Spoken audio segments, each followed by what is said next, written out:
you know, well, let's just say we were extremely critical. But, you know, there were no consequences to us. We weren't audited. We weren't attacked. I didn't think anybody was necessarily, you know, tapping my phone any more than everybody's phone is tapped these days.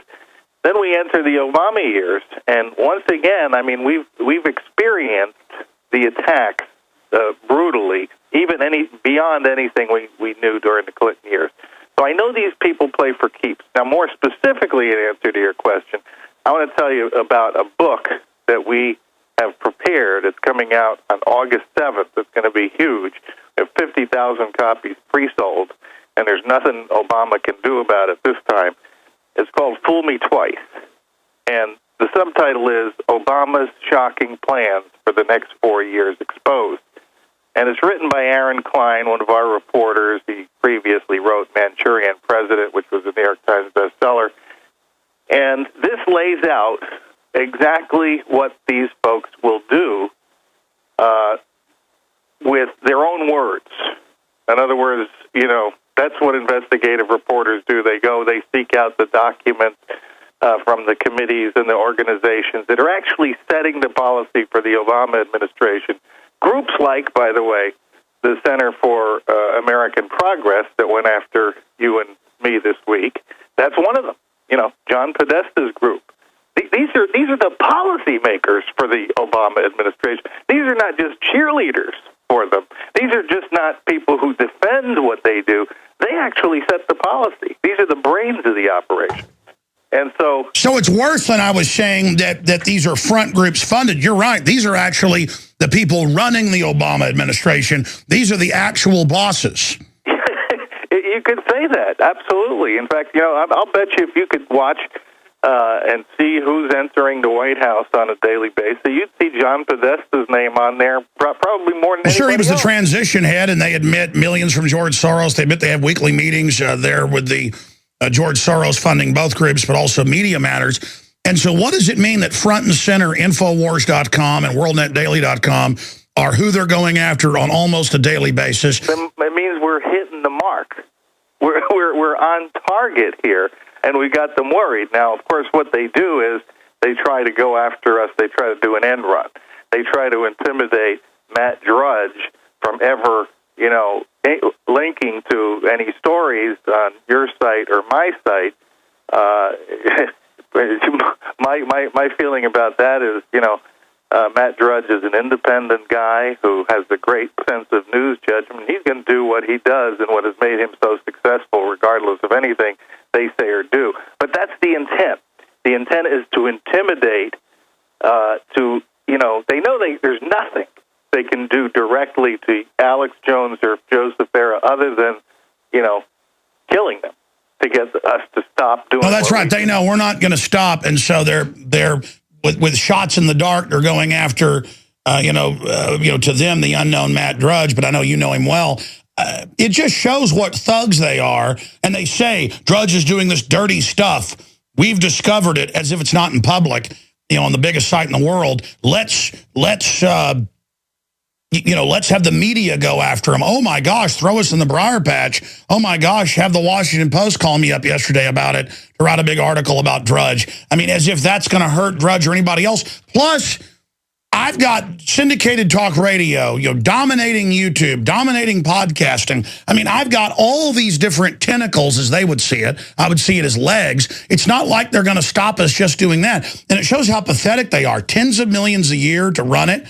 And they can't even get any traffic to their sites. They're a joke. It's the White House's attempt to have a fake media site. I mean, they're a joke. Well, but they literally have, see, they understand what they have to do to get people to listen to them is they have to put a gun to their head. I mean, you and I, we don't put a gun to anybody's head to listen to us or to come to our website. And that's what the new media takeover alerts are about, is where they force you to see it. But I mean, getting back to this, so we're front and center on their radar screen because we're covering their takeover, their police state, their world government, how they're actually funded by crony groups to shut down their competition. They're very upset about us exposing them, shutting down power plants. They're very upset So you were continuing why you think we're in so much trouble if they get reelected. Yeah. So, a lot of it comes from the unbelievable, startling expose that I have already read in this book, Fool Me Twice. It's going to be really, really bad. If Obama gets elected, I think it's an irreversible situation for America. I think we'll be beyond the point of no return. It's just not going to be.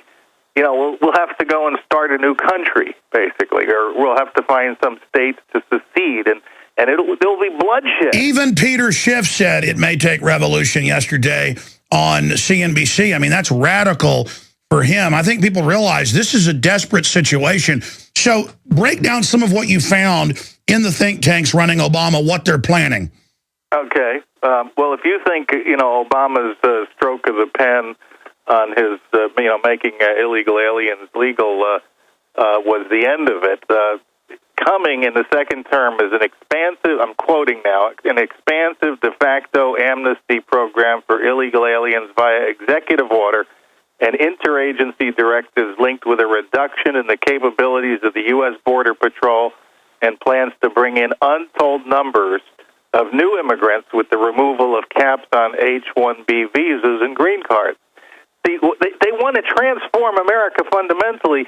Obama told us this in 2008, but they're actually going to do it if they get another chance beginning in 2013. And by the way, you've been saying this in this new book, because I was reading about it for 3 months or something. They're already doing what is in the book that isn't even out yet, legalizing the illegals, shutting down Border Patrol stations. Yeah, they're doing it incrementally right now. They're taking baby steps.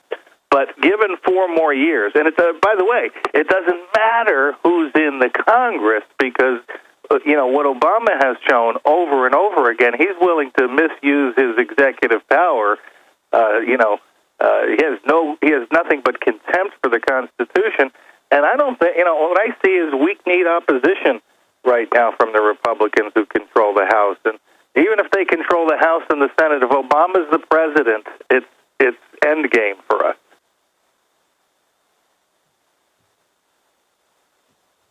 When you say hunted down like dogs, elaborate on that.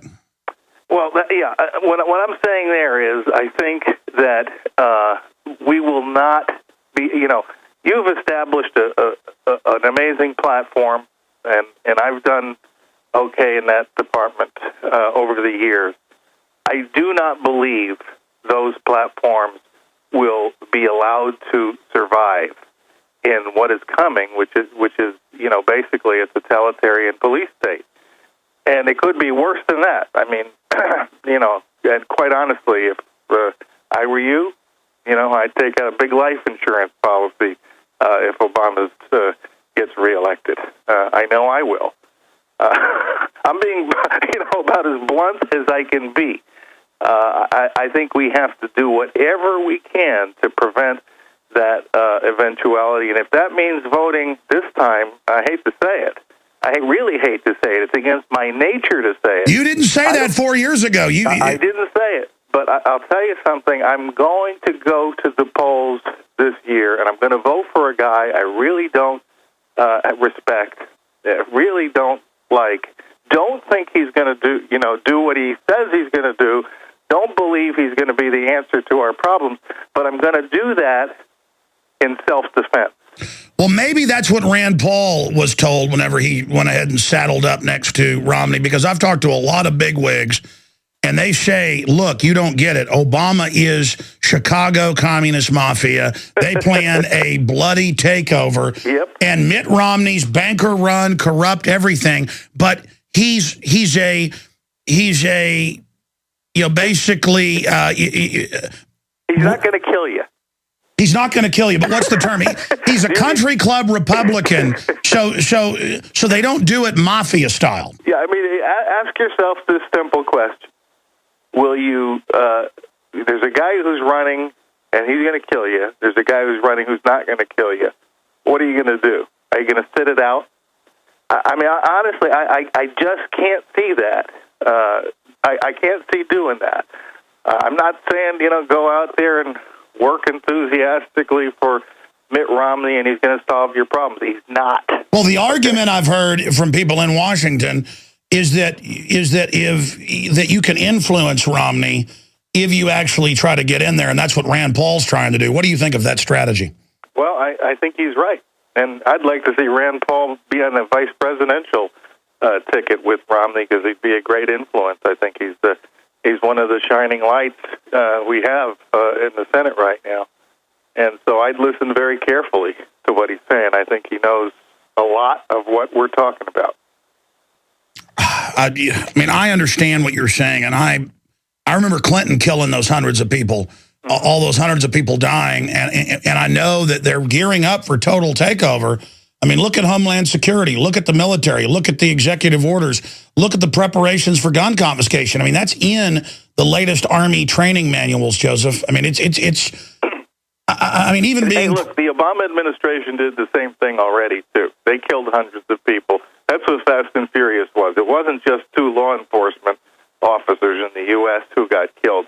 It's untold numbers of Mexican citizens and peasants and probably other U.S. I think they estimate 2,400 in Mexico and over 200 here. Yeah. I mean, that's a slaughter. And that was an intentional policy decision that they made, and they got caught, and yet there's no, so far anyway, I'm just stunned that there are no repercussions for this. We have no calls for impeachment. Nobody's been indicted. Nobody's been charged. Holder's still sitting there as the Attorney General of the United States. You know, so... And, you know, he was involved in Oklahoma City. Just to be clear here, Joseph Farah, you're saying following the past patterns with this type of mafia, they're going to feel like they're invincible with the pardons and the rest of it in the second term, and that's when they're going to let their hair down. They will be invincible. I have no confidence that a Republican Congress is going to keep them in check. That's the obvious thing that we should learn from our experience. When I wrote None of the Above, it was for the reason that, look, essentially you don't have a clear choice here. A lot of people think, well, if we have a Republican Congress, they're going to keep Obama in check. De facto, we have a Republican Congress right now. They haven't done diddly squat to stop Obama, and they have the power. Why is that? How can they have the Secretary of Defense march in with the generals and say, we're under NATO command, we don't go to Congress to go to war? I mean, that's high treason right there. How have we gotten to this point? What happened to Congress? Are they being blackmailed? Yeah, well, that's happened incrementally on both Democrat and Republican watches over decades. Vietnam was a perfect example, right? Did we ever declare war in Vietnam? One of the bloodiest wars we've ever fought, one of the longest wars we've ever fought. Didn't happen.